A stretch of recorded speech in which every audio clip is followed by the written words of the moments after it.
Sinungaling ka talaga, Weng. Napakasama mo. Ikaw ang dahilan ng lahat ng ito. Wala kang kasing sama para paglaruan ang mga buhay namin. Ngayon, ipapatikim ko sa iyo ang sakit at kamatayan para sa taong tulad mo. Kapag napatay na kita, magiging maayos na ang lahat. Mapagbabayad na kita sa mga kasalanan mo. Sa oras na ito, maglilikha ng butas ang mga insekto na nakabaon sa katawan mo. Maglalabasan sila kasabay ng pagdaloy ng dugo at nana. Hihiyaw ka sa sobrang sakit na kahit kailanman hindi mo makakalimutan. Sakit na babaunin mo hanggang kamatayan. Tama na. Patawarin mo na ako. Nagsisisi na po ako. Ayaw ko pang mamatay. Hindi ko ibibigay ang kapatawaran na hinihingi mo. Magsasama kayo ng makasalanan mong ina sa impyerno. Sa pananakit at pagpapasakit mo sa mga anak ko, magdusa ka hanggang kamatayan. Hindi kita mapapatawad kailanman. Papatayin kita! Papatayin kita!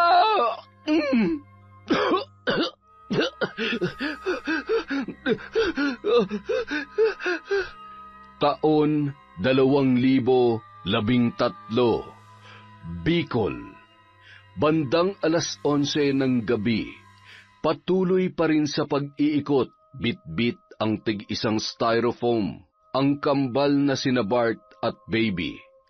Halos kilala na sila ng mga tao sa sentro dahil mula 6:00 hanggang 12:00 ng hating gabi ay inaabangan na sila ng kanilang mga suki.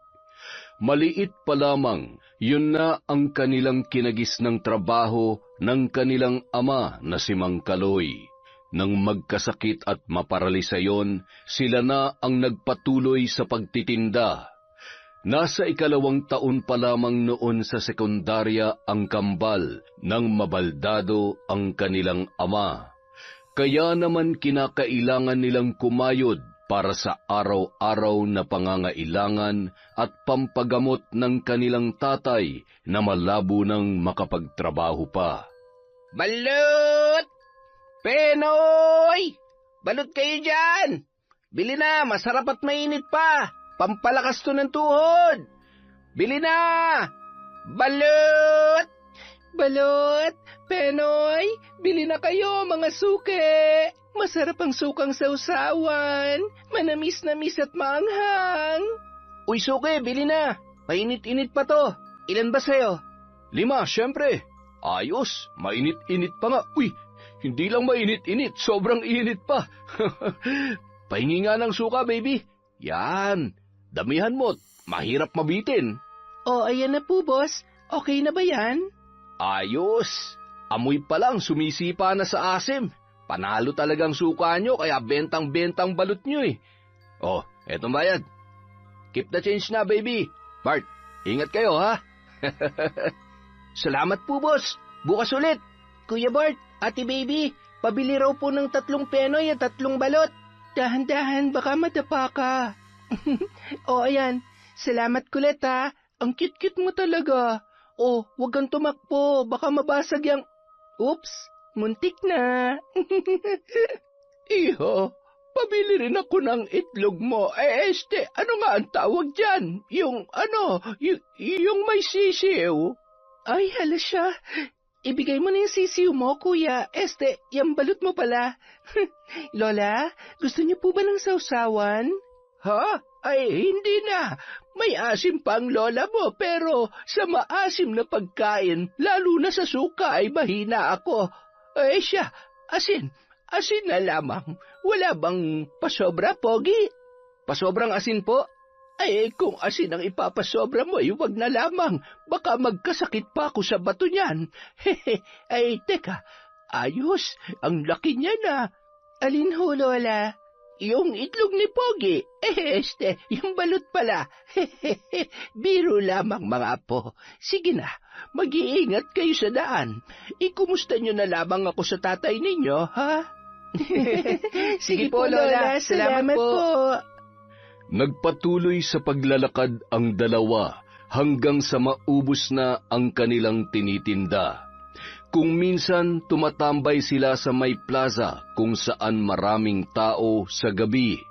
Kapag sinwerte, tulad ng gabing yon, 10:30 pa lamang ay simot na ang balot at penoy na kanilang paninda.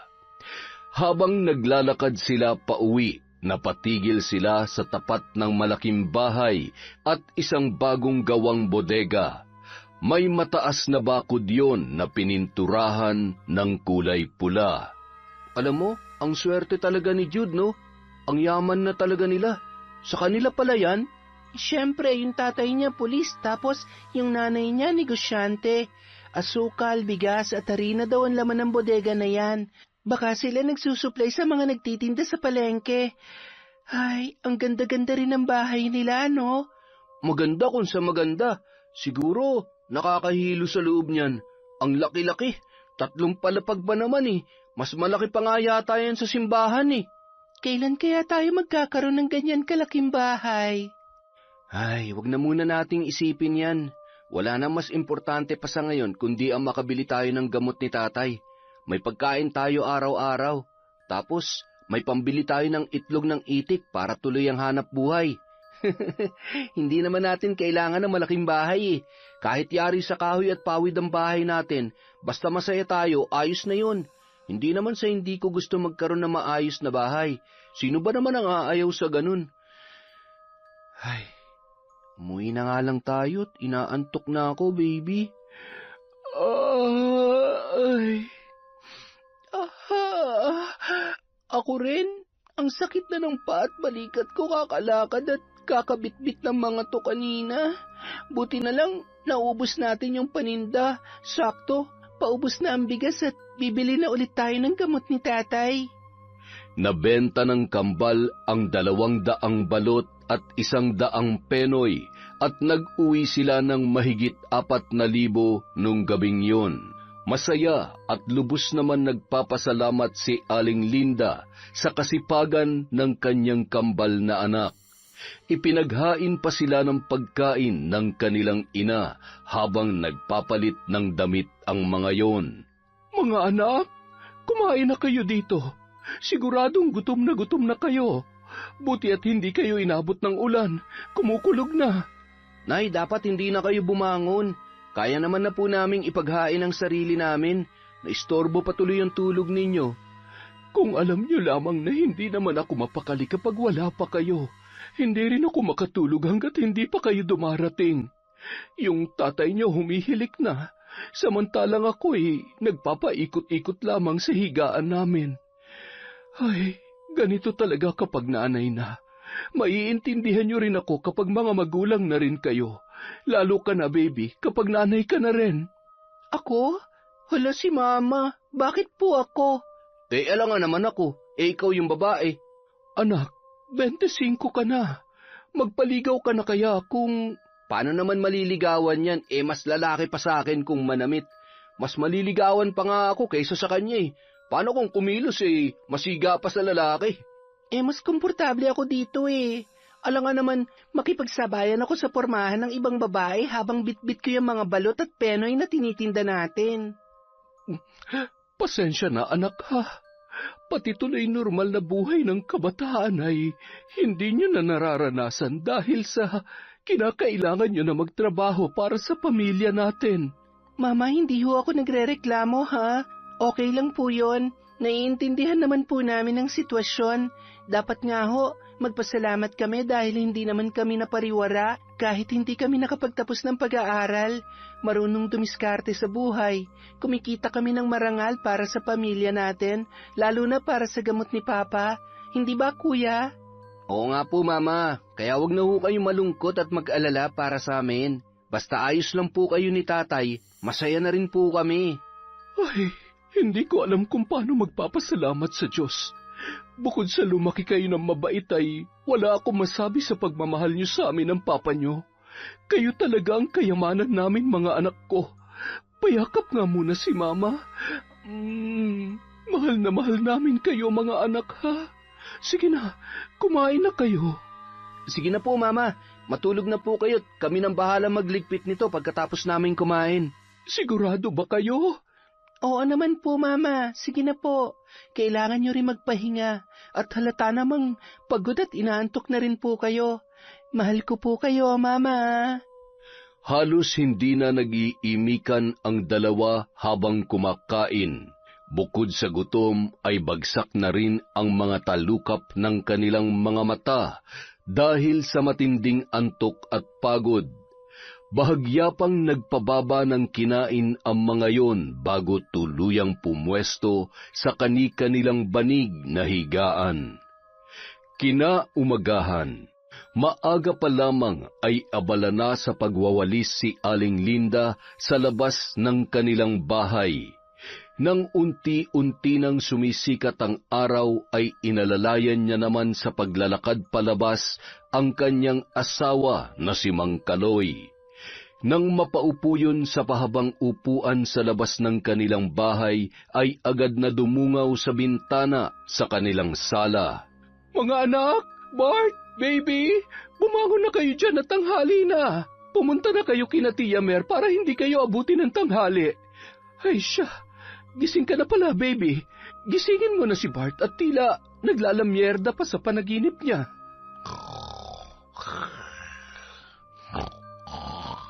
Hoy, Bart!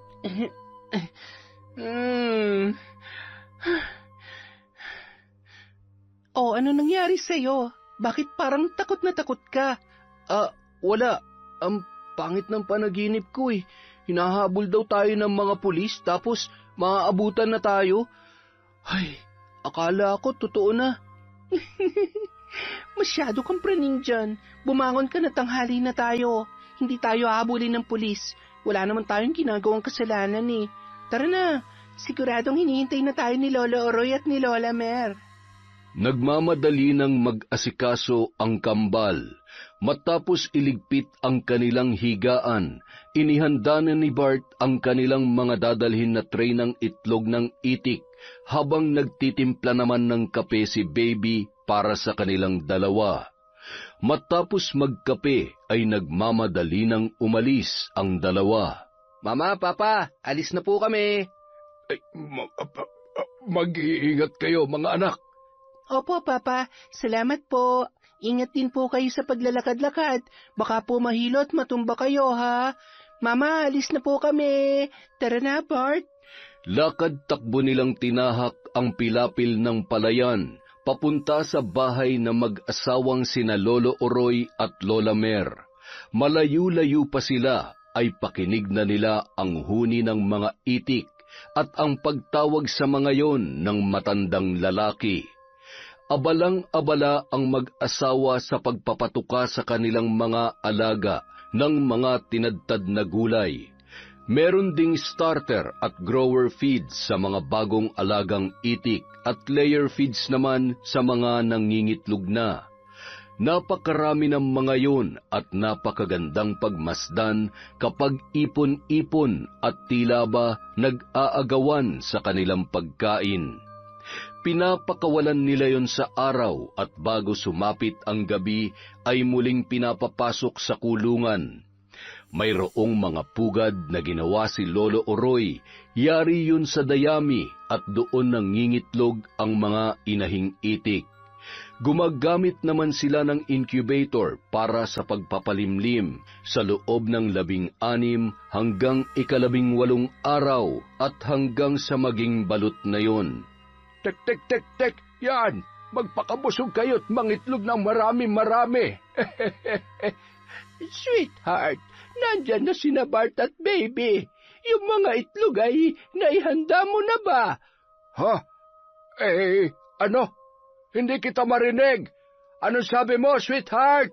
Ay, lintik na binging to ah. Iitlogan ko to eh. Lumapit ka nga muna rito para maintindihan mo ko. Patay. Mukhang nireregla na naman tong misis ko ah. Nakakunot na naman ang noo. Ano na naman kaya nagawa kong kasalanan? Hey, sandali lang! Lalapit na! Lalo! Ay, naku po, itlog mo! Nakakagulat ka naman, bata ka! Ayan, ginagawa mo kasing tubig ang kape. Puros ka nalang nerbyo sa katawan. Mano po, Lolo. Mano po, Lola. Mano rin po. Ito po yung bayad, Lola. Padami po ng padami ang mga itik, Mas maraming itik, mas maraming itlog, at siyempre, mas maraming pera. Kumusta na pala ang tatay ninyo? Okay naman po siya. Ganun pa rin. Talaga pong hindi na siya makakalakad ng maayos katulad ng dati. Namimiss ko nga rin kakwentuhan si Papa Hirap pa rin po kasi siya magsalita. Oo nga po, paisa-isa't nauutal pa rin po siya. Pero okay na po yun, basta wag lang siya mawawala sa amin. Kaya hanggat kaya namin kumayod para tuloy-tuloy ang pagpapagamot niya, gagawin po namin ni Baby. Napakasisipag naman talaga ng mga anak ni Linda. Pero hindi naman siguro kayo maghihirap ng ganyan kung nakinig lamang sa akin ang nanay ninyo. Ewan ko ba't, hindi man lamang niya inilaban ang nararapat sa inyo.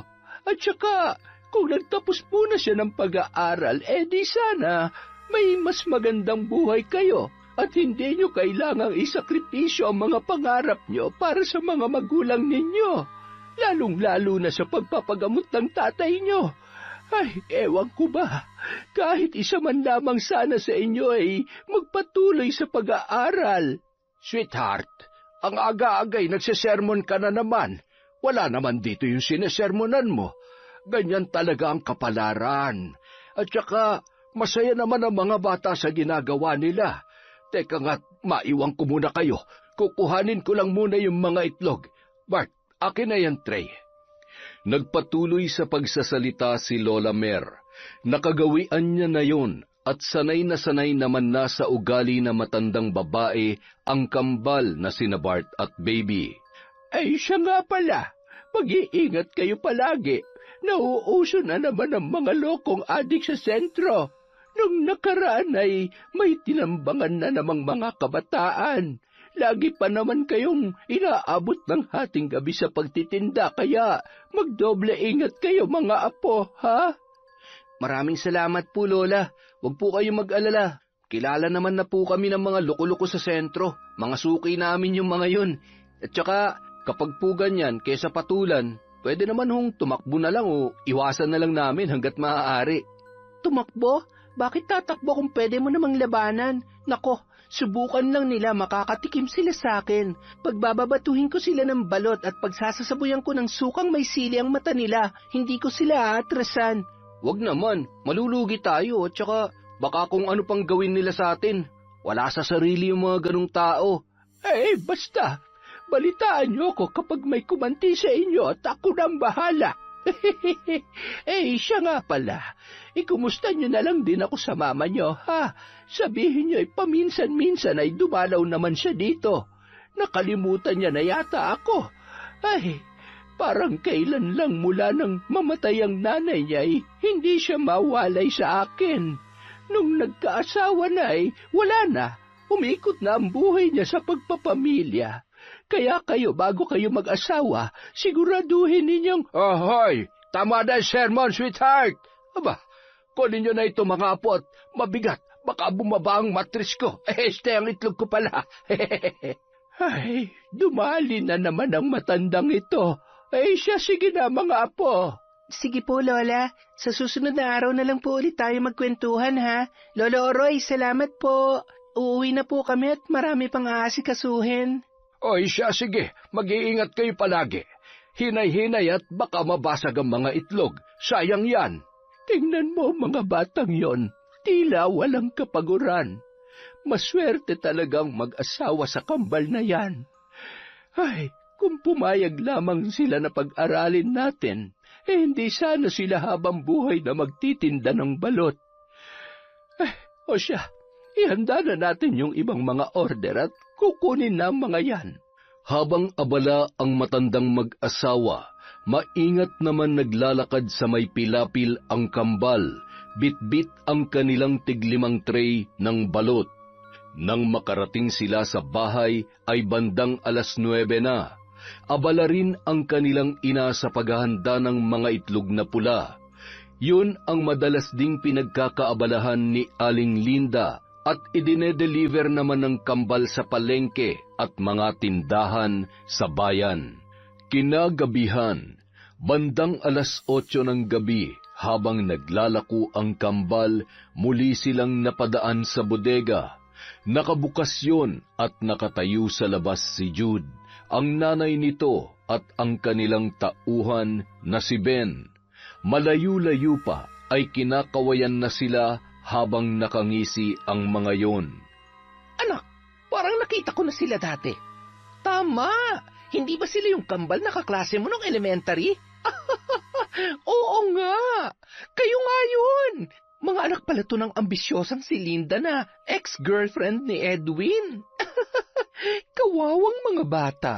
Hay, malas lang talaga ng nanay nyo dahil napasakin si Edwin at nararapat lang na hindi na siya nakabangon pa sa pagiging hampas lupa. Ano yung paninda nyo? Mami naman, hindi nyo pa ba sila kilala? Silang kilala nagtitinda ng balot dito sa lugar natin. Amoy balot nga eh. Malansa. At saka yung suka. Ang asim. Bibili po ba kayo o mga aasar lang? Kasi sayang ang oras eh. Sayang po tong balot, baka lumamig lang. Ay, baby. Ang ganda-ganda mong babae. Ang sungit-sungit mo pa rin. Nagbibiro lang naman ako. Masyado ka namang seryoso eh. O siya, huwag ka na magalit. Bibili ako ng marami. Ben, bilangin mo kung ilang tao pa nasa loob ng bodega. Dalian mo para maubos na ang paninda ng mga kaibigan kong to. Ay, hindi ako kumakain ng ganyan, anak ha? Malansat, baka masira pang tiyan ko. Mahirap na. Ikaw ba? Sigurado ka bang kaya mo kumain ng... Ay, nakung bata ka, ikaw na ang may matibay na sikmura. Sige na, papasok na nga ako sa bahay at titingnan ko kung nakaluto na mga katulong natin. Napaka-arte. At saka napakamata pobre naman ang pamilyang to. Eh di kayo nang mayaman. Basta wag niyong ismulin ang balot namin. Ano, ilan bang bibilhin niyo para mabalot ko na? Sakto, mainit pa to. At syempre, walang kasing sarap ang suka namin.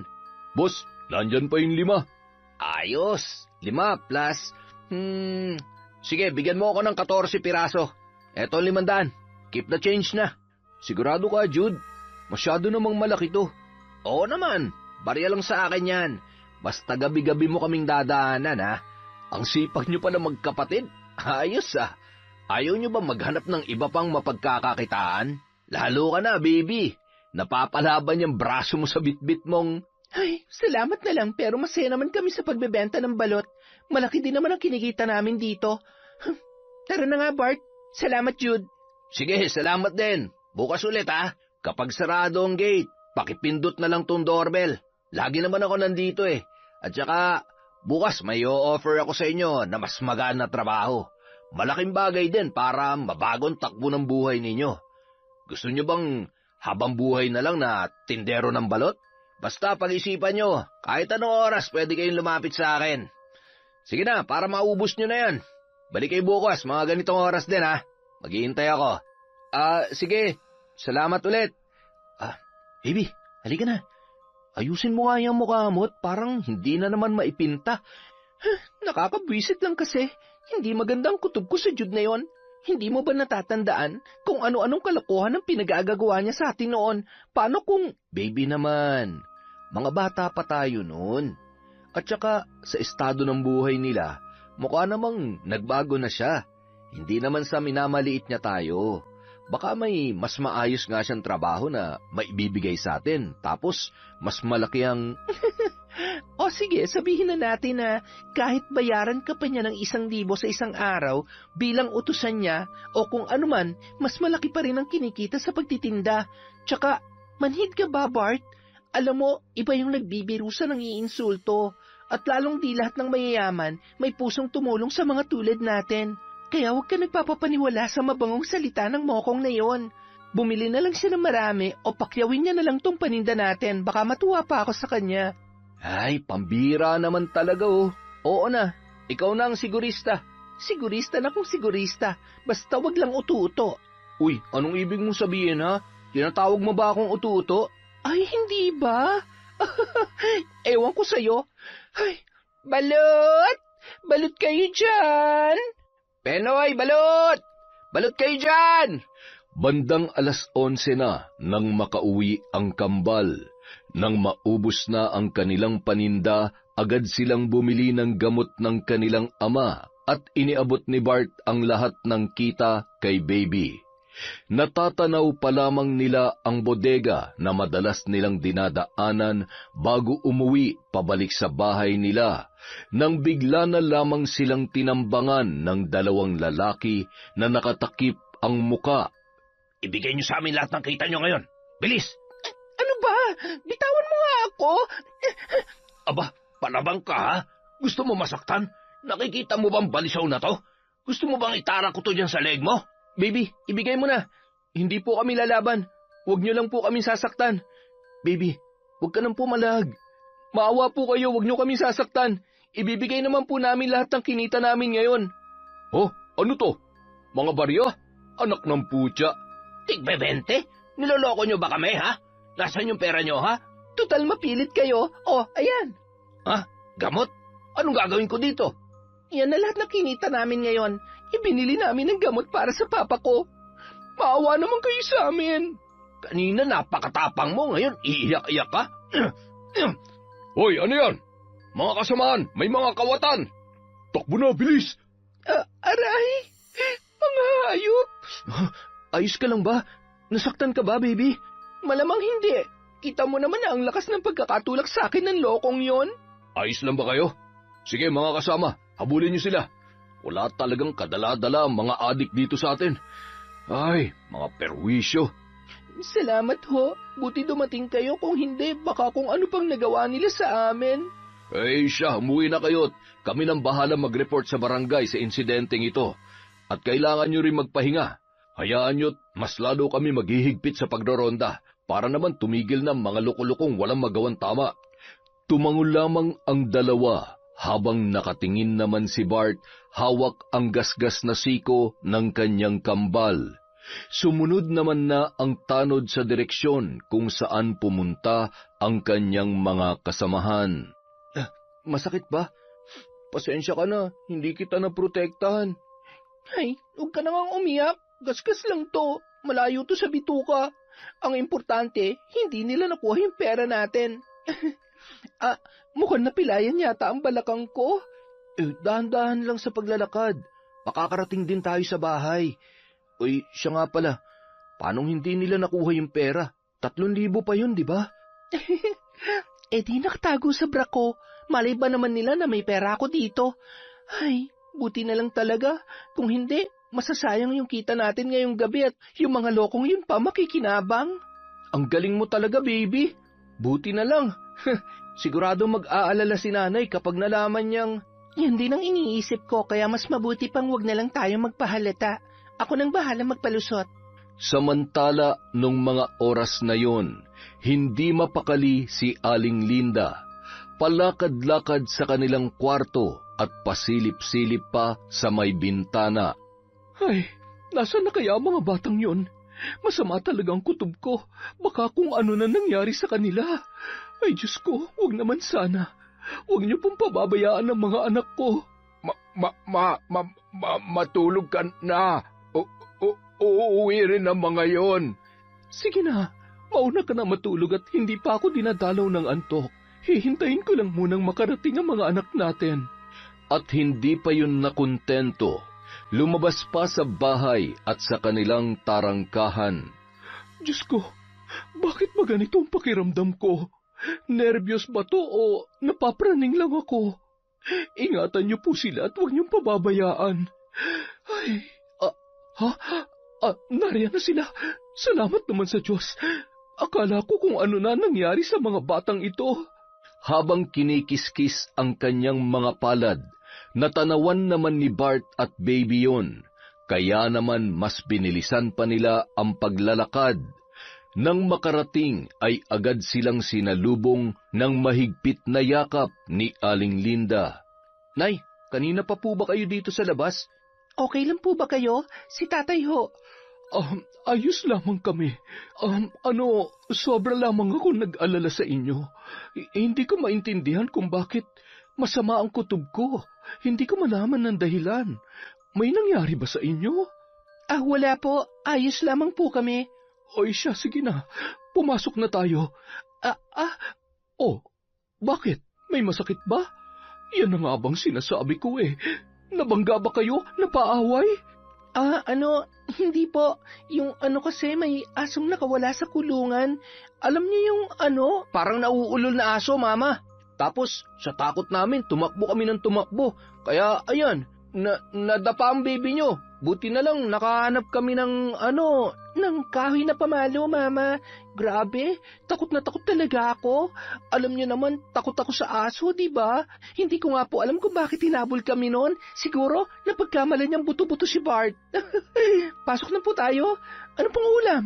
Grabe ka naman sa akin. Pero baka nga. Kayong dalawa, ha? Huwag niyo akong pinaglololoko. Ay, siya, sige, pasok na. Paghahainan ko na kayo ng pagkain at gagamutin ko ang sugat mo, baby. Bart, ikaw, ayos ka lang ba? Opo, gutom lang po talaga ako, Mama, pero okay lang po ako. Walang gasgas at walang galos, hindi tulad nung isa dyan. Gusto mo ba? Pwede kitang tadyakan. Ay, tama na nga yan. Kayo talaga. Samantala, habang natutulog si Edwin ay tinititigan yon ng kanyang asawang si Weng. Buti na lang talaga't pinanindigan mo ko. Dahil kung hindi, siguradong masaya pa rin kayo nagsasama ng babaeng yon. Ngayon, nakakaawa siya. Lalong-lalo na yung anak niyang kambal. Hindi man lang nakapag-aral. Ganun talaga ang buhay. Swerte-swerte lang at dahil malas siya at swerte ako. Higit sa lahat, di hamak na mas maganda ako sa kanya. Pambihira naman natutulog ng tao eh. Ay, matulog ka na nga. Maaga pang pasok ko bukas. Nang mga sumunod na gabi, lagi nang dinadaanan ng kambal ang bodega at naging regular na nilang customer ang mga tauhan doon. Hanggang sa nakapalagayang loob na nila ang mga yon. Maraming beses naman nilang tinanggihan ang inaalok na trabaho ni Jude sa kanila, lalo na't hindi naman naging malinaw kung anong klaseng trabaho ba talaga ang tinutukoy ng lalaki. Hanggang sa dumating sa punto na nangungutang na ang mga tauhan ni Jude at hindi naman nila matanggihan ang mga yon. Tanda mo ba kung ilan na ang utang nila? Oo naman, ako pa ba? Ay, mukhang iba ng pakiramdam ko sa pangungutang ng mga yon Bukas kapag hindi pa sila nag-abot ng bayad, wag na muna tayong magbibigay. Malaking halaga na rin yon. Oo nga eh, hindi bali. Bukas, daanan natin sila kapag pauwi na tayo. Alam mo, napansin ko lang, bakit kaya parang mga bangagang tauhan ni Jude? Ang pupula ng mata, singhot ng singhot at ewan ko ba, hindi ko maipaliwanag yung amoy. Habang nag-uusap ang magkapatid ay nilapitan naman sila ng 2 pulis na nakasibilyan na nagmamanman sa labas ng naturang bodega. Meron pa ba? Opo, marami pa, boss. Ilan po ba? Pwede bang mamili? Sige po. Pili lang po. Huwag niyo lang pong halukayin. Pare-parehas lang naman po ang laki niyan. Ganun ba? Baka naman may itinatago kayo sa ilalim ng paninda nyo na ayaw nyo ipakita. Kung ako sa inyo, habang hindi pa huli ang lahat, tumigil na kayo sa mga kalokohan nyo. Ano daw? Anong problema ng mga yon? Ewan ko dun. Parang may hinahanap eh. Para namang may tinatago tayo dito. Anong akala nila sa atin? Nagtitinda ng ipinagbabawal na... Teka, tara na nga. Baka dahil sa kapapasok natin sa bodega na yan, mapagbintangan pa tayo. Iba rin talagang pakiramdam ko sa mga tao dyan eh. Tsaka, dyan mismo sa bodega. Mukhang maliban sa bigas, asukal at harina, may iba pa silang tinatago dyan. Ay, basta, kapag nasingil na natin ang mga yon, huwag na tayong babalik dyan. At agad nang naglakad papalayo ang magkapatid. Samantala, ang 2 pulis habang nasa malayo ay patuloy pa rin silang tinitingnan. Ano sa palagay mo? Hindi natin malalaman kung hindi natin mapapasok ang bodega na yan. Sa tingin ko, yung 2 nagtitinda ng balot, bago sa kanila yon. Ay, mga tao nga naman. Akala siguro nila ikauunlad ng buhay nilang sideline nilang yan. Sinabi mo pa, masama ang kutob ko. Kabado yung babae kanina at nagalit pa nga nung hinalukay ko yung mga balot eh. Malamang, hinalukay mo ba naman na parang, ewan ko ba sa'yo, pasyado ka rin garapal eh. Parang yung pamilyang yan, napakayabang at naturing ang pulis ay siya pang pasimuno sa pagkakalat ng droga dito. Kapag nabuking natin ang hayop na yan, tanggal ang angas niyan at yaman-yamanan. Hindi naman sa pinepersonal natin siya. Ang totoong inaalala ko ay ang mga kabataan at mga inosenteng tao na nadadamay. Kapag nakatira ang mga yan kung ano-anong krimen ang naiisip, ultimo sarili nilang pamilya o kamag-anak kaya nilang saktan. Kaya samot-sari ang patayan at rape cases dahil sa mga adik na yan. Hanggat hindi nabubuwal ang ugat, hindi matatapos ang kalbaryo sa lugar na to. Kinabukasan, 5:00 na ng hapon, papaalis pa lamang ang magkapatid. Medyo masama kasi ang pakiramdam ni Baby, kaya hindi siya ganoon kabilis kumilos nung araw na yon. Sigurado ka bang kaya mo, anak? Matamlay ka at may sinat. Oo nga, Baby. Ako na lang muna magtitinda. Ay, kaya ko nga. Hindi pwedeng ikaw lang mag-isa. Hindi naman ako mapapanatag na habang nagpapahingat nakahilata dito ay nagpapakahirap ka sa pagtitinda. Baka mamaya habulin ka na naman ng mga aso. Ay, oo nga, yung mga aso. O siya, sige. Hindi na lang tayo gaanong magbabahay-bahay ngayon. Doon na lang tayo tatambay sa may plaza para hindi ka gaanong mapagod. O siya, sige na. Mag-iingat kayo. Bart, ang kapatid mo, ha?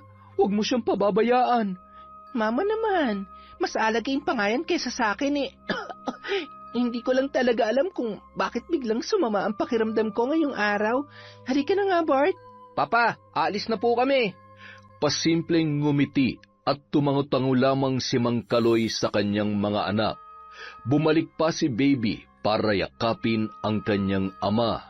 Pagkaalis ay dahan-dahan lamang naglakad ang dalawa at si Bart lamang ang sumisigaw.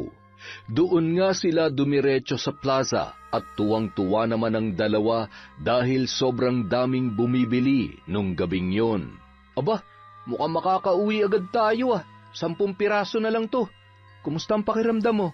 Eto, medyo nilalamig at saka masakit ang lalamunan ko. Oh, dito ka lang muna. Bibilhan kita ng makakain at gamot para gumanda yung pakiramdam mo. Salamat, Bart. Nakangiti namang pinagmasdan ni Baby ang naglalakad na si Bart habang tumatawid sa may kalsada kung saan may malapit na butika at may mga nagtitinda ng iba't ibang pagkain. Parang piyesta lagi kapag gabi sa dami ng mga nakaparadang sasakyan at maraming mga palakad-lakad na tao. Pagkabalik noon ay may bitbit na yon na hamburger, tubig at ilang tableta ng gamot. Mabilisan namang kinain yun ni Baby bago uminom ng gamot. Nang lilima na lamang ang tirang balot ay naisipan na nilang umuwi at dumaan sa bodega para maningil. Dahil bahagyang nakabukas yon ay tumuloy na ang dalawa. Maraming mga bote ng alak ang nakatumba, ngunit wala doon si Jude, pati na rin ang kanyang mga tauhan. Nang marinig nila ang halakhakan mula sa isang silid na may mga nakatambak na bigas, ay dumiretso sila doon, sabay na patras nang madatnan nila ang ginagawa ng mga yon. May mga humihit-hit at meron ding abala sa pagpapakete ng ipinagbabawal na gamot. Anak ng... Anong ginagawa nyo dito, ha? Alam nyo bang trespassing kayo? Ay, pasensya na. Hindi naman namin alam na... At saka, nakabukas kasi yung gate. Maniningil sana kami, pero sige na, alis na kami. At saan kayo pupunta, ha? Anong gagawin niyo sa amin, ha? Bitawan niyo kami. Huwag kayong mag-alala. Wala namang mangyayaring masama sa inyo, eh. Basta hindi nyo ikakanta tong nakita nyo. At syempre, hindi na siguro kayo hindi kung meron akong iuutos sa inyo.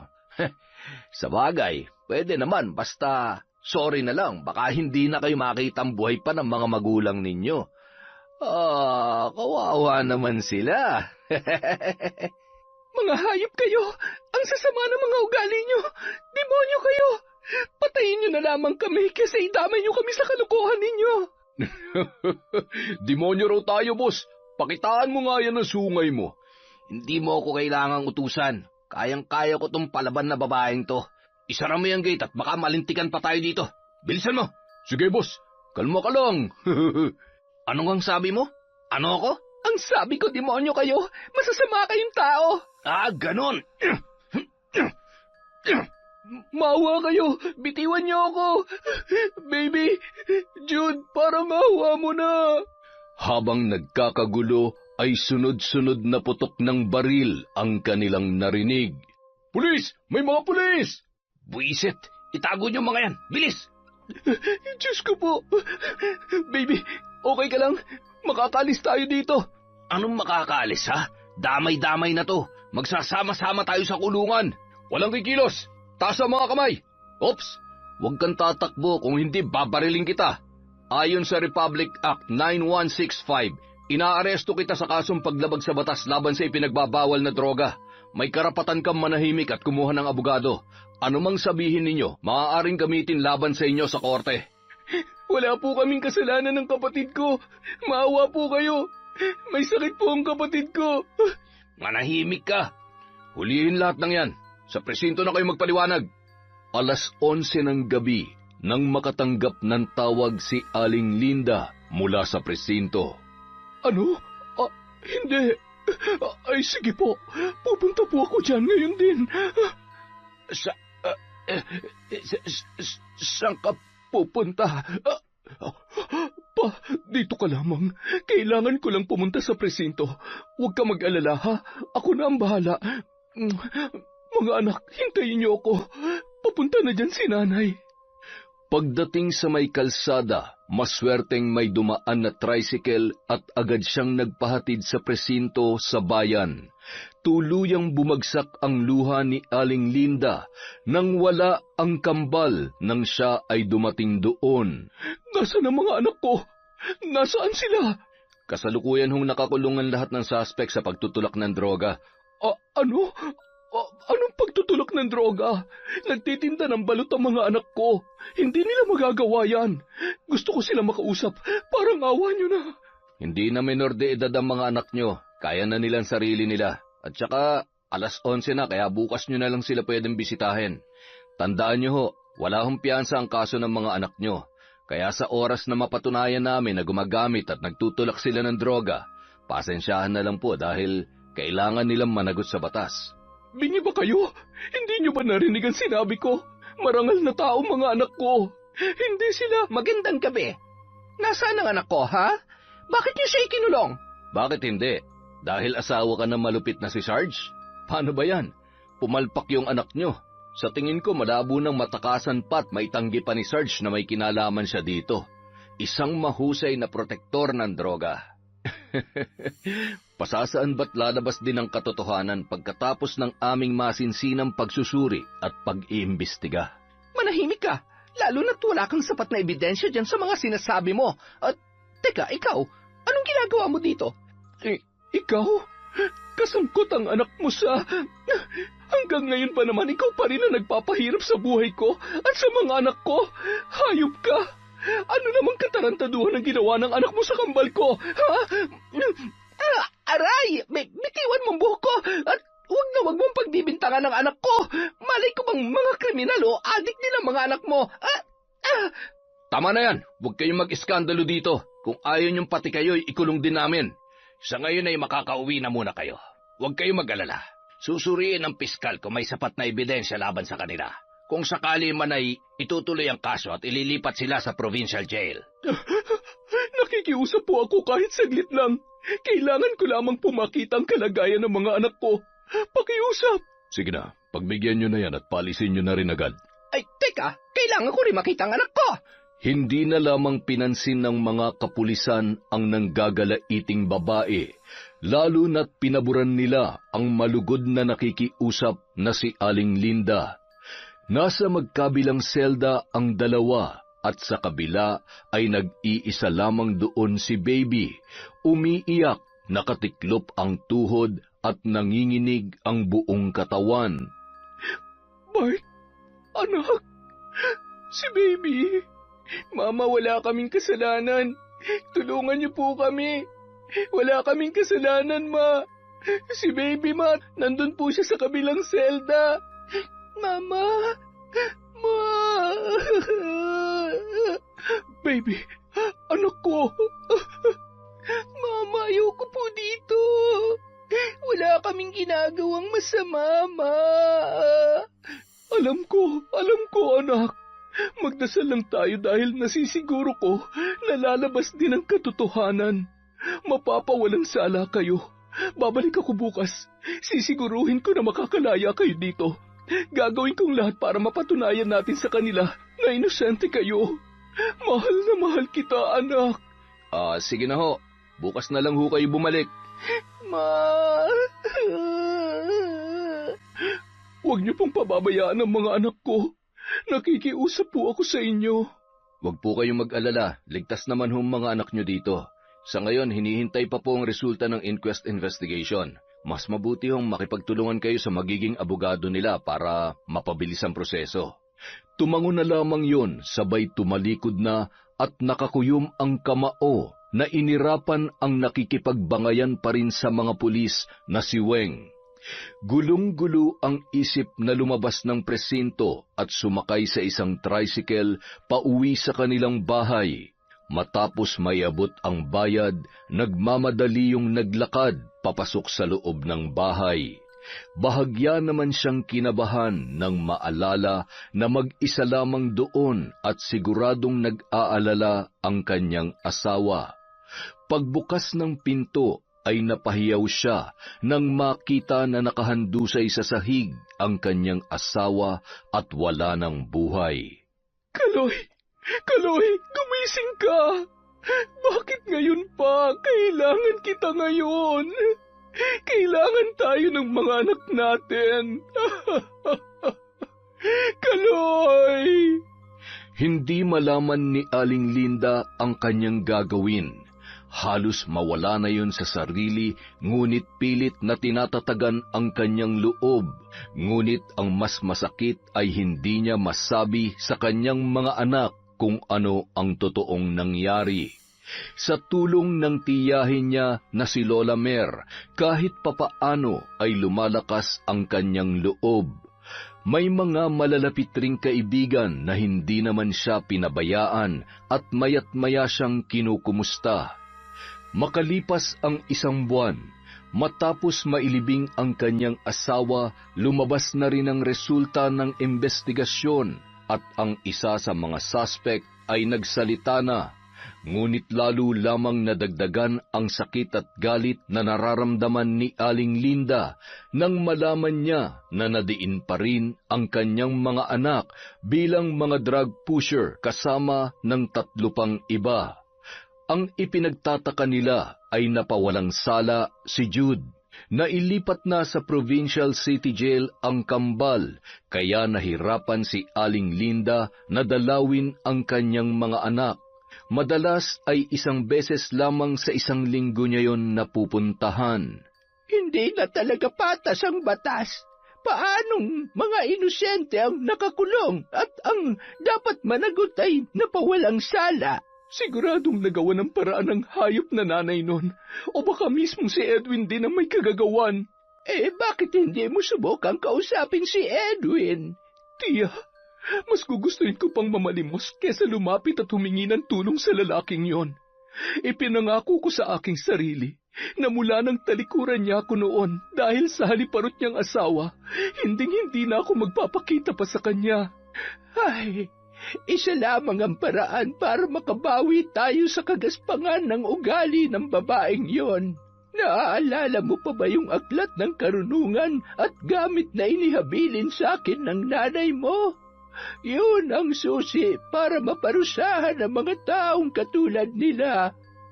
Parang dinudurog ang puso ko kapag naiisip ko ang hirap na pinagdaraanan ng mga apo ko dahil sa kanilang kagagawan. Kaya ipaubaya mo sa akin ang pagkakataong ito. Ako na ang bahala. Alam mo naman na mahal kita, Linda. Hindi man ako nagluwal sa'yo, pero taus-puso ang aking pagmamahal. Samantala, masayang-masaya namang nag-uusap ang mag-inang sina Weng at Jude. Anong ginawa mo, Mami? Paanong inako lahat ng... Importante pa ba yun? Anak, wala nang imposible basta may pera. Kaya ngayon malaya ka na, mag-iingat ka. Wala namang masama sa negosyo na meron tayo, basta wag na wag ka magpapahuli. Isa pa, pangalan at posisyon ng tatay mo nakataya dito. Ay, siguradong malilintikan ka na naman sa daddy mo. Ay, lagi namang galit sa akin yun eh. Para sa kanya naman, wala na akong ginawang tama. Ay, sige na anak, pumasok ka na sa kwarto mo at nandyan na yata ang sasakyan niya. Agad namang ginawa ni Jude ang sinabi ng kanyang ina at maya-maya ay pumasok na rin si Edwin. Nasaan yung magaling mong anak? Dad, ano ka ba naman? Hindi titino yung anak mo hanggat hindi ka tumitigil sa pagiging konsentidor. Alam mo bang pinag-iinitan ako ng mga kasamaan ko dahil sa lintik na anak mong yan? Matagal kong pinagtrabahuan ng posisyon ko tapos sisirain lang niya? Ay, buwisit. Kapag naulit pa to, sisiguruhin ko sa'yo mabubulok na yan sa kulungan. Sobra ka naman. Kung makapagsalita ka, para namang... Ano? Parang hindi ko siya anak? Bakit? Anak ko nga ba siya? O bakit natahimik ka? Natatakot ka na marinig niya ang totoo? Dad, sandali! Dad! Lintik ka! Tama lang na nakulong ang mga anak ng babaeng hanggang ngayon. Siya pa rin ang dahilan kung bakit hindi mo ako magawang mahalin. Pati na rin ang anak ko. Dapat lang na magdusa sila sa kulungan. Samantala, habang sinisindihan ni Lola Mer ang kandila, ay marahan namang tinititigan ni Linda ang mukha ni Weng sa isang larawan na dati niyang matalik na kaibigan. Ginupit niya yon at nanginginig ang kamay na iniabot sa kanyang tiyahin. Sigurado po ba kayo? Paano kung maulit lang ho ang mga nangyari noon? Tiya, hindi ko po kakayanin kung pati wag mo akong alalahanin. Mapagtatagumpayan ko ito. Isa pa, matanda naman ako. Lagi mong tatandaan na wala akong hindi kayang gawin para sa iyo at sa mga anak mo. Ipinasok ni Lola Mer ang larawan na yon sa isang manikang kulay itim. Sabay inusal ang mga kakaibang salita habang mahigpit na nakahawak sa manika at dinidiinan ang mga karayom na nakatusok sa iba't ibang parte ng katawan noon. Ang isang sinungaling at walang konsensyang tao na katulad mo, Weng, ay dapat parusahan. Parusang sakit na walang kagalingan. Pagbabayaran mo ang iyong mga kasamaan hanggang sa huling sandali ng iyong buhay. Hanggang sa unti-unti mong maalala ang sakit na idinulot mo sa aking pinakamamahal na pamangkin at mga apo. Ang karayom na ito ay simbolo ng dusa't kamatayan mo.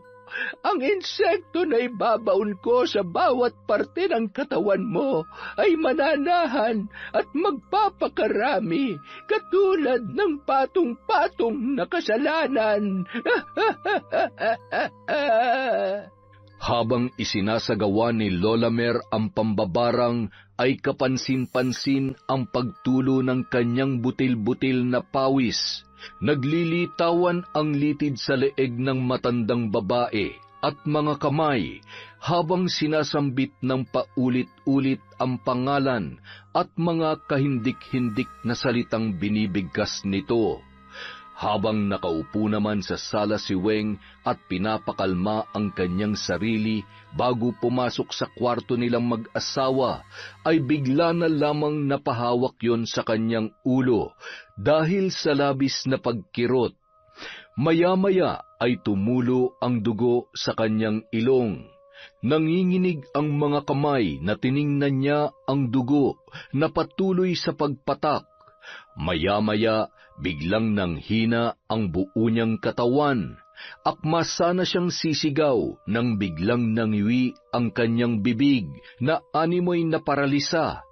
Sakto namang lumabas ng silid si Jude at naaktuhan ang nangyayari sa kanyang ina. Mami, ano nangyayari sa'yo?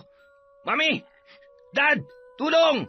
Agad namang lumabas si Edwin nang marinig ang pagsigaw ni Jude. Maging siya ay nagulat sa itsura ng kanyang asawa. Binuhat niya yon at isinakay sa kanilang kotse at agad na isinugod sa ospital. Bago pa man makarating sa ospital ay umayos na ang pakiramdam ng babae. Mami, okay ka lang? Okay ka na? Ano ba nangyayari? Saan niyo ako dadalhin? Mami, kailangan ka naming dalhin sa ospital. Kailangan namin malaman kung anong sakit mo. Pwede ba? Wala akong sakit-sakit. Lagi ako nagpapacheck up kaya wala akong sakit. Huwag ka naman makulit. Mas mabuti na nakakasiguro. Nang makarating sa ospital at matapos ang ilang pagsusuri, maayos naman ang lahat ng resulta kaya agad na silang umuwi. Nang makabalik sa bahay ay muli yung umupo sa sala at natawa pa. Sabi ko naman sa inyo, wala akong sakit. Hindi ako pwede magkasakit. Sino mag-asikaso sa inyo kung wala ako? Kung hindi matukoy ng doktor ang sakit mo, mas mabuti pa magpasama ka dyan sa anak mo. Magpatingin kayo sa albularyo. Baka pinapabarang ka na ng mga nakakaaway mo. Ay, bakit naman nila ako ipapabarang? Sila nga may utang sa akin.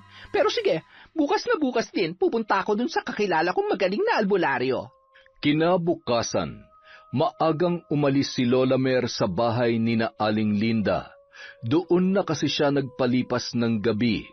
Kaya naman naiwang mag-isa si Lolo Oroy sa kanilang bahay. Pagdating doon ay nagtataka siya dahil sarado pa ang bintana at pinto. Aba, napasarap yata ang tulog ng sweetheart ko Sweetheart, nandito na ako. Saan ka ba nanggaling? Saan ka pumunta at saan ka natulog, ha? Huwag mo sabihin na may kinikita kang iba. Paano mo naatim na? Tigilan mo nga ako dyan sa kadramahan mo. Hindi ako nakikipaglokohan sa'yo. Bumangon ka na at yung mga itik ay gutom na. Ay, aray. Bakit hindi ako makatayo?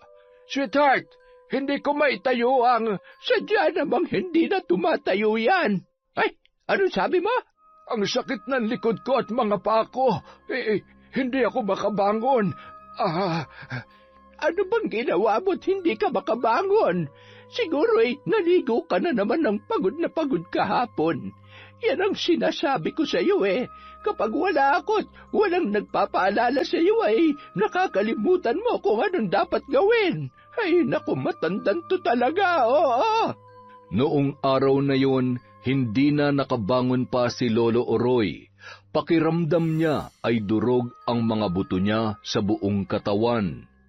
Makalipas ang ilang linggo, matapos makahanap ng albularyo na pinaniniwala ang mahusay na manggagamot ng mga taong biktima ng barang at iba pang malubhang karamdaman.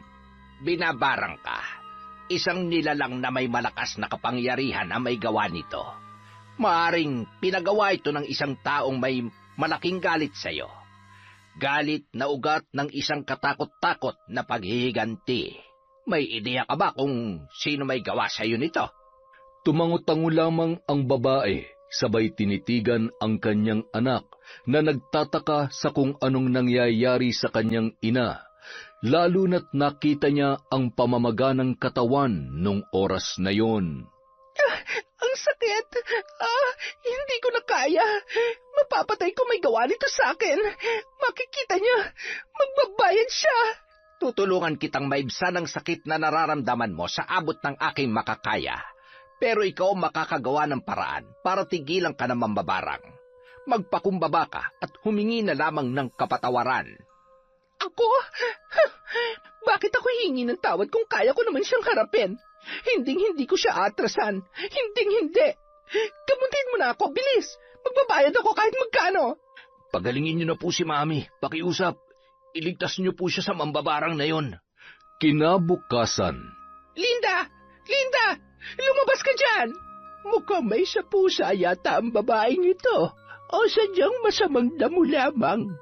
Akalain mong kahit iika-ika na'y talagang pumunta pa dito. Ano, Linda? Gusto mo bang tunasin ko na? Ay, wag po muna. Ako na pong bahala sa kanya. Lumabas ka dyan kung hindi pa uulanan ko ng balang bahay mo. Hayop ka? Mambabarang? Ano bang problema mo? At talagang may dala ka pang barel? Para saan yan? Para takutin ako? Kung oo, pues naubos ng takot ko dahil sa mga taong katulad mo. Gusto mo akong patayin? Sige, iputok mo. Patunayan mo na isa kang kriminal at buhay na demonyita dito sa lupa. Tutal, mukhang sanay na sanay ka naman na gumawa ng krimen. Sige, barilin mo ako. Patayin mo ako. Hindi mo kaya? Oh, bakit nanginig ang kamay mo? Alam mo, nakakaawa ka. Dahil umangat ka na sa buhay lahat-lahat, pero miserable ka pa rin. Sa sobrang pagkamiserable mo, idinamay mo pati mga anak ko. Umalis ka na. Alis! Huwag mong sagarin ang galit ko sa'yo. Kinasusuklaman kita, Weng. Kaya sa oras na maubos ang pasensya ko sa'yo, ako mismo ang papatay sa'yo, sa asawa mo at sa anak ninyo. Parang iniwan ng tapang ang buong katawan at nagtatakbo papaalis ang babae, habang pumapalakpak naman ang matandang mambabarang. Yan! Dapat ganyan. Kung sana ganyang kakatapang noon, na ipaglaban mo sana ang dapat na sa iyo. Ayos lamang, Tiya. Hindi naman po ako nagsisisi dahil minahal at tinanggap ako ni Kaloy ng buong buo. Nang tinalikuran ako ni Edwin para sa babaeng yon, akala ko'y hindi ko na kaya pa maging buo at magmahal ulit. Pero tinulungan niya akong bumangon at magpatuloy. Kaya natutunan ko siyang mahalin. Mahal na mahal ko si Kaloy, Tiya. Tahan na. Kaunting panahon na lamang.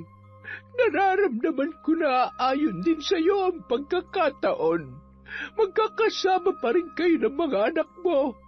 Nandito lamang ako palagi.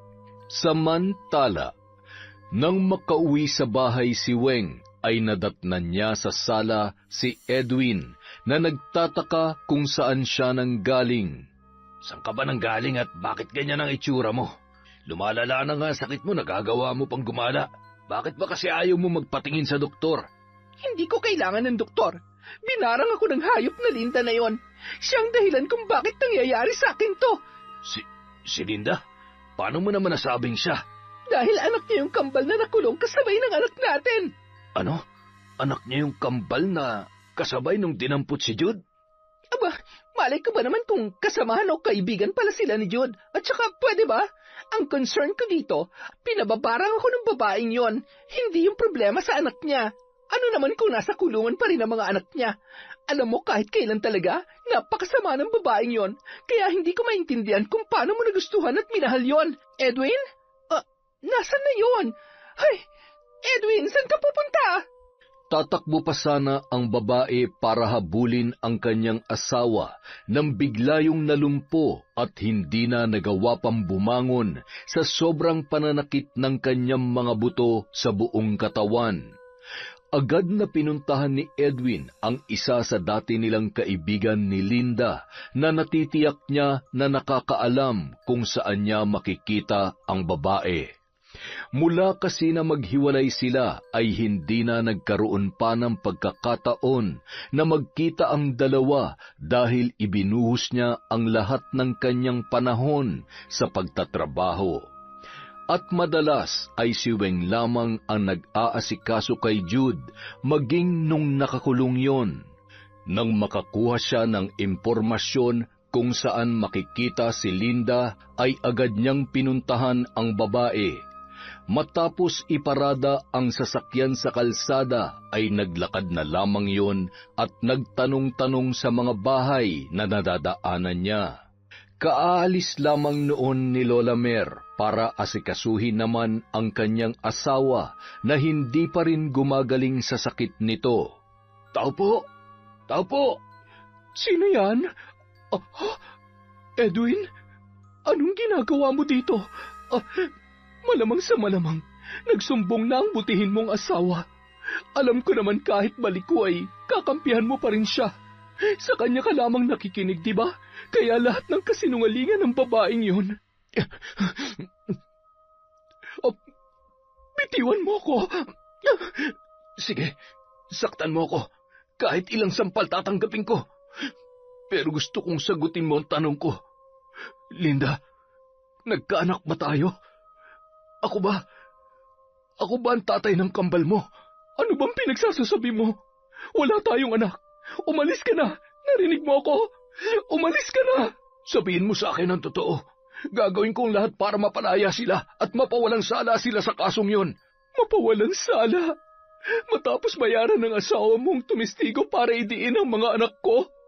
Inosenteng mga anak ko, hindi mo alam? Alam ko nagsasayang lamang ako ng oras sa'yo, kaya buti pa umalis ka na. Umalis ka na, sabi. Wala kang kwenta. Wala kang kwentang ama. Wala kang kwentang tao. Patawarin mo ko. Patawad sa lahat, Linda. Nagpatalo ako sa galit at kasinungalingan ni Weng. Huli na malaman ko na hindi pala akong tatay ng anak niya. Hindi naman madali.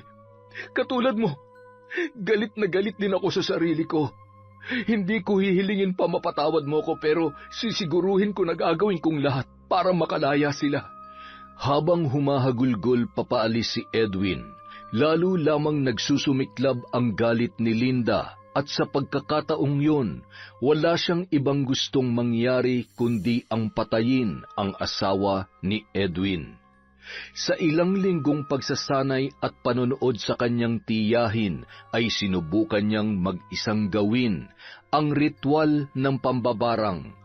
Nanginginig ang kanyang kamay sa galit at sakit na matagal niya na sanang ibinaon sa limot. Sinungaling ka talaga, Weng. Napakasama mo. Ikaw ang dahilan ng lahat ng ito. Wala kang kasing sama para paglaruan ang buhay namin. Ngayon ipapatikim ko sa iyo ang sakit at kamatayan para sa taong tulad mo. Kapag napatay na kita, magiging maayos ng lahat. Mapagbabayad na kita sa mga kasalanan mo. Sa oras na ito ay maglilikha ng butas sa mga insektong nakabaon sa katawan mo. Maglalabasan sila, kasabay ng pagdaloy ng dugo at nana. Hihiyaw ka sa sobrang sakit na kahit kailan ay hindi mo makakalimutan. Sakit na babaunin mo hanggang kamatayan. Nang madatnan ni Edwin ang kanyang asawa ay wala na yung buhay. Naliligo sa sariling dugo at nana. Ni hindi nila yun malapitan dahil sa labis na pandidiri. Nagtatakbo sa takot si Jude at pumasok sa kanyang kwarto nang makita ang kalagayan ng kanyang ina. Lalo na nang makita ang mga uod at iba't ibang insekto na lumalabas sa mga butas noon. Nagmistulang matanda ang muka, nakadilat ang mata at nakabuka ang bibig at nakalabas din ang dila. Dahil sa karumal-dumal na itsura noon ay agad rin yung ipinalibing. Naroon ang takot ni Edwin na baka sa mga susunod na araw ay danasin niya rin ang pinagdaanan ni Weng kung totoo man na si Linda nga ang taong nagpabarang sa kanyang sinungaling na asawa. Kung sakali man, tatanggapin ko. Pero bago man lamang ako mawala ay may tama ko man lamang ang pagkakamali ko. Alam ng Diyos kung gaano kita kamahal. Hindi naman nawala yung pagmamahal ko sa iyo. Noong mga panahon na naghiwalay tayo, sobrang sakit. Habang ikinakasal ako kay Weng, para akong pinapatay. Durog na durog ako na yung babaeng pinangarap ko ay ang babaeng kinamumuhian ko ng mga oras na yon. Ang tanga-tanga ko. Ang tanga-tanga ko para maniwala kay Weng. Makalipas ang isang buwan, isang magandang balita ang ipinarating ng abogado ng kambal. Yun ay ang pagpapawalang sala at ang nalalapit na paglaya ng mga yon dahil sa pagsuko at pag-amin ni Jude sa mga pulis. Salamat at pinakinggan mo ako, anak. Tatanawin ko tong malaking utang na loob sa iyo. Hindi po, Dad. Kung meron man dapat magpasalamat, ako yon. Kahit alam ninyong hindi niyo ako anak, alam ko po na mahal niyo ko at kahit anong mangyari, hindi man ako ang tatay mo, anak pa rin kita. Sana gumaling pa po ako. Sana itigil na po na mambabarang ang pagpapahirap sa akin. Kahit wala po akong karapatang magreklamo dahil lahat ng to ay kasalanan ko naman talaga. Natatakot po ako. Ayaw ko pong matulad kay Mami. Samantala, Masaya namang nag-aabang si Aling Linda para sa pag-uwi sa bahay ng kanyang kambal. Yun kasi ang nakatakdang araw ng paglaya ng dalawa. Walang mapaglagyan ng tuwa nang matanaw niya ang kanyang mga anak na naglalakad. Mga anak ko! Mama, miss na po namin kayo. Ay, teka, ano po nangyari sa paa nyo? Hindi po kayo nakakalakad? Ano po ba nangyari? Huwag niyo kong alalahanin. Gagaling din ako, mga anak. Mama, si Papa po, nasa kwarto po ba? Sandali lang po, Mama. Pupuntahan lang po namin si Papa. Papa, nasan po si Papa, Mama? Patawarin niyo ako, mga anak. Bakit po kayo umiiyak? Ano po ba nangyayari? Wala na ang papakaloy ninyo. Patay na siya. Inatake siya sa puso nung gabing nakulong kayo. Hindi ko masabi sa inyo sa tuwing dadalaw ako dahil hindi ko alam kung paano ko sasabihin. Hindi po totoo yan. Buhay pa si Papa. Hindi siya pwede mamatay. Nandito na kami, oh. Magtatrabaho na ulit kami para may pambili siya ng gamot. Tama na, Bart. Wala na tayo magagawa pa. Hindi ko man maintindihan kung bakit nangyayari sa atin ang lahat ng ito. Kailangan pa rin natin magpasalamat sa Diyos. Mama, sorry kung naiwan ka mag-isa dito. Pangako, simula ngayon hindi na tayo magkakahiwalay. Hindi ka na namin iiwan. Hindi ko na rin hayaan pang mapahamak kayo, mga anak. Kinagabihan, maagang nakatulog ang magkapatid nang dumating si Lola Mer. Salamat naman sa Diyos at nandito na sila. Ano na ang plano mo ngayon? Tatapusin kong sinimulan ko. Kailangan kong mapatay ang anak nila. Siguradong kahit anong mangyari, gagawa pa rin yun ng paraan para masaktan ang mga anak ko. At hindi ko nahahayaan pa mangyari yun. Kailangan na nila magsama ng nanay niya sa impyerno. Linda, nandito na ang mga anak mo. Kung gusto mo ng payapang buhay at makasama pa sila, tama na. Itigil mo na ang lahat ng ito. Tingnan mo nga yung paa mo. Gusto mo bang lumala pa ang parusang balik ng mga ginagawa mo? Paano kung alam ko ang ginagawa ko, tiya? At tanggap ko po ang magiging kabayaran ng lahat ng ito. Isa pa, alam kong hindi na rin naman ako makakalakad, kaya siguradong magiging pabigat lang ako sa buhay nila. Marami na kaming ninakaw na oras ni Kaloy sa mga anak namin.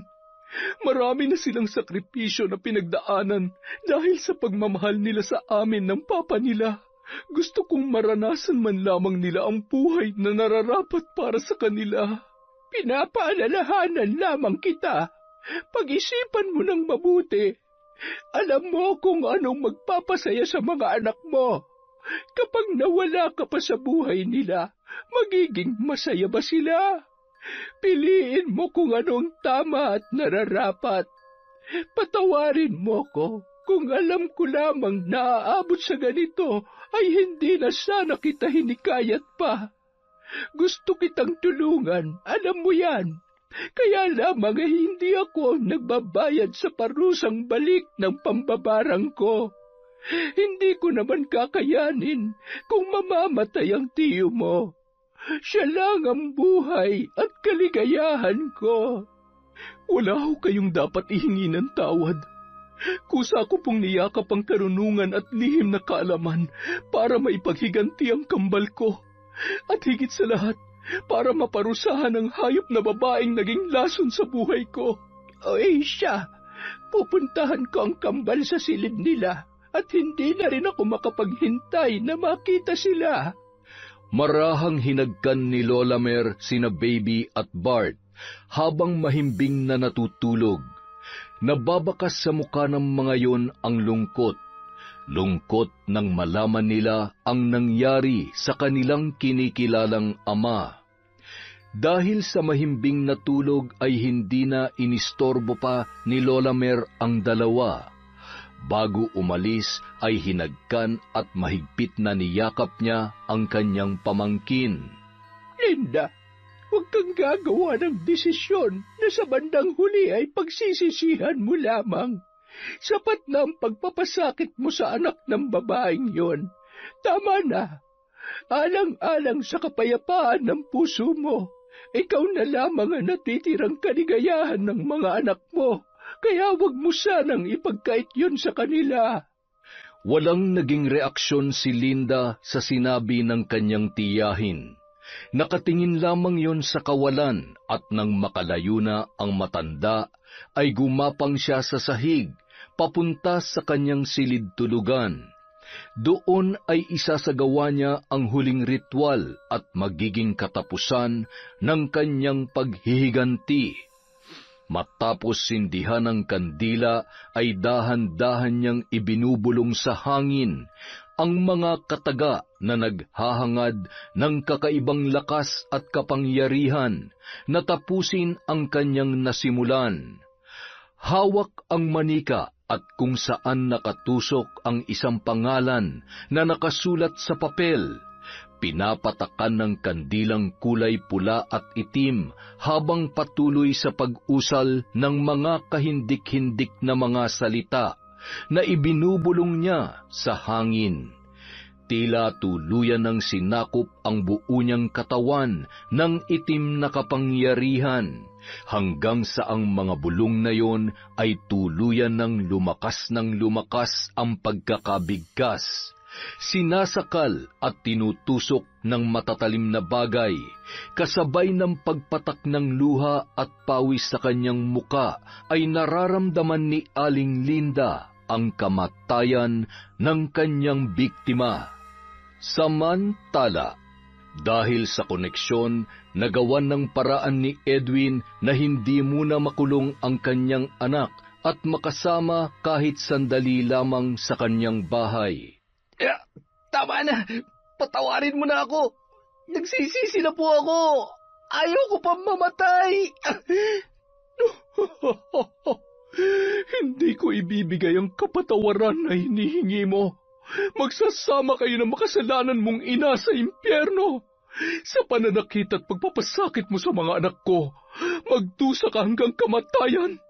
Hindi kita mapapatawad kailanman. Papatayin kita! Papatayin kita!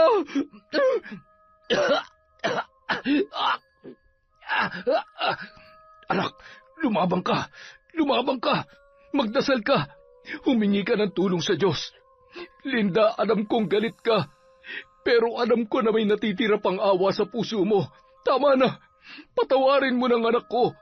Napagbayaran niya ng lahat ng kasalanan niya. Ako na lang ang saktan mo, nakikiusap ako. Hindi mo ako mapipigilan dahil sa pamilya mo. Naubos lahat na natitirang awa dito sa puso ko, kaya dapat lang napatayin ko siya. Bandang 9:00 ng gabi, nagising sina Bart at Baby. Agad silang napabalikwas nang marinig nila ang boses ng kanilang ina. Hindi sila makapaniwala sa kanilang nakita. Ang mga kandila at gamit na nasa harapan ng kanilang ina ay hindi pamilyar, ngunit lubos nilang naiintindihan ang lahat ng iyon dahil sa kwento ni Lola Mer noong sila ay mga bata pa. Mama, anong ginagawa mo? Bitiwan mo ko! Papatayin ko siya! Papatayin ko siya! Mama, makinig ka sa amin. Tama na po. Nawala na si tatay. Ang dami na nating pinagdaanan. Pakiusap, tama na. Patawarin niyo ako. Patawarin niyo ako, mga anak. Mama, oo, nagkasala si Jude, pero itinama niya na po ang lahat. Siya po ang dahilan kung bakit nakalaya kami. Kaya tama na po. Huwag na po kayong maghiganti. Alam niyo naman po may kapalit ang bawat kasamaan, hindi ba? Anong silbi ng paghihiganti kung maging pati kayo o isa naman sa amin ang magbabayad kapag pinatay niyo siya? Nagpadala ako sa galit at pag-aalala sa inyo. Nakalimot ako sa kung anong tama at kung anong dapat. Naiintindihan po namin kayo, Mama. Alam namin kung gaano niyo kami kamahal, pero hindi po sapat na dahilan yon para gumawa tayo ng sobra-sobrang kaparusahan sa mga tao nagkakasala sa atin. Isa sa mga araw na ito, pagbabayaran niya rin ang lahat sa kulungan. Sapat na po yun, Mama. Kailangan natin magpatawad para magpatuloy sa buhay ng payapa. Makalipas ang 1 buwan, muling nanumbalik ang lakas ni Aling Linda mula nung talikuran niya ang paggamit ng itim na kapangyarihan. Masaya silang nagsalo-salo habang ipinagdiriwang ang kaarawan nito. Nandoon ang mag-asawang sina Lolo Oroy at Lola Mer na noon ay sumasayaw pa habang sinasabayan ang tugtog ng musika. Buti na lamang at gumaling pa ako. Kung hindi ay hindi nyo sana makikita kung gaano kahusay at walang katulad itong pag-aaring king-king ko dito. Dito nahulog ang lola nyo sa akin eh. Ay, naku, sweetheart. Kung alam mo lamang kung gaano ko gustong itanggi na nobyo kita kapag sumasayaw ka. Diyos ko, bukod sa parehong kaliwaang pa hindi ko alam kung sayaw ba talaga yan o zombie na napatagay ng gin. Pambihira ka naman, sweetheart. Tumanda na tayo't lahat-lahat akala ko naman ay kinikilig ka kapag sumasayaw ako. Maghiwalay na kaya tayo? Abat lokong tuwa. Magpasalamat ka na lang at pinagtiyagaan pa kita. Teka, may bisita ka yata, Linda. Magandang hapon po. Tuloy ka, Edwin. Anak, patayin mo nga muna ang tugtugat para makapagpahinga ang lolo ninyo. Ano ang ginagawa mo dito? Bakit ho kayo may dalang bulaklak? Sino pong liligawan ninyo? Mama, nagpapaligaw po ba kayo? Ex-boyfriend yan na mama ninyo. Wala namang masama ngayong pareho na silang balo. Tiya naman, mga anak, siya ang tunay ninyong ama. Ha? Nagbibiro ba kayo, Mama? Paano namin naging tatay yan? Tsaka, paanong si Tatay Kaloy ang... Mahabang kwento, anak. Hayaan nyo't iisa-isahin ko sa inyo. Dahil malaya na ako sa lungkot at sakit, kaya ko nang ikwento at sabihin sa inyo ang lahat. Alam kong marami akong pagkakamali at pagkukulang sa inyo. Pero sana hindi pa huli ang lahat para mabuo ulit tayo bilang isang pamilya. Marami na nagbago sa paglipas ng panahon, Edwin. Hahayaan kita maging ama sa mga anak mo, pero hanggang doon na lamang yon. Dahil kahit wala na si Kaloy, siya pa rin ang habang buhay na magmamay-ari ng puso ko. Mahal ko siya at mahal na mahal niya ako kahit nung panahon na tinalikuran ako ng lahat. Kahit nung mga panahon na nakalimutan kong mahalin ang aking sarili. Lubos namang naintindihan ni Edwin ang naging pasya ni Linda. Gayunpaman, masayang-masaya silang lahat nung mga oras na yon. Isang malaking parte ng pagkatao ng kambal ang napunan dahil sa katotohanan na kanilang nalaman. Samantala, si Aling Linda naman, tuluyan ng naging malaya sa galit at puot ng nakaraan. Yon, maraming salamat po sa walang sawang pagsuporta sa kwentong Enteng. Nandito na naman po tayo. Bawi-bawi tayo sa shoutout. Simulan po natin kay Tomas, Troy, Tresha May, Axel, Ramos and Galindez family from Maria Rosel. Hi po kay Rosemary Sabandeja from Cebu, kay Ahmed Panigel. Hello po kay Pablo Poblete. Hi kay Jenny Baywo at sa mga nakikinig sa printing sa Santa Maria. Maraming salamat po sa inyong suporta. Hi kay Rita Gardose, kay Nelia Muñez from Cainta. Uy, neighbor, dati po akong taga Vista Verde. Hi kay Siren Carmen. Kumusta po kayo? Chong family, Viñas family, Atisado at Mirabel family from Bataan. Hi po kay Mayhani from Moscow, Russia. Hello kay Legine de la Rosa. kay Elvira Ramos, kay Angel Rosette, sa Galedo family, Nanette Catalogo from Rai, kay Teresa Barde, hello po kay Marjeth Estrella, kay Maribel Santiago, hello kay Jovelyn Ruiz, hi kay Jenny Lazarito, kay Mary Jane Hirano, shout out po kay Vicky Abut, kay Chris Alcantara from Agoncillo, Batangas, hello po kay Filipina Palsario, kay Russell Galope, hi kay Jeline Shawan, kay Arvit Yong, Mama Nancy at Baby Zane ADL, kay Noemi Kiambao, hi din po kay Zalve Fajardo, Marilu Umbal, Cynthia Camacho at Merlin Villesa from Saudi. Hi din po kay Merly Akunin from Riyadh, kay Ron Balingit from Angono Rizal, kay Bem Salam from Bahrain. Hi po kay Raquel Hasigawa, kumusta po kay Kurt Mina, kay Monica Nieves, Rachel Martinez, Marites Nalika, kay Corazon Trinidad, hello kay Bebot from Sikander Bretthart, at syempre kay J.M. Lazaro. Maraming salamat po sa suporta sa Kwentong Enteng.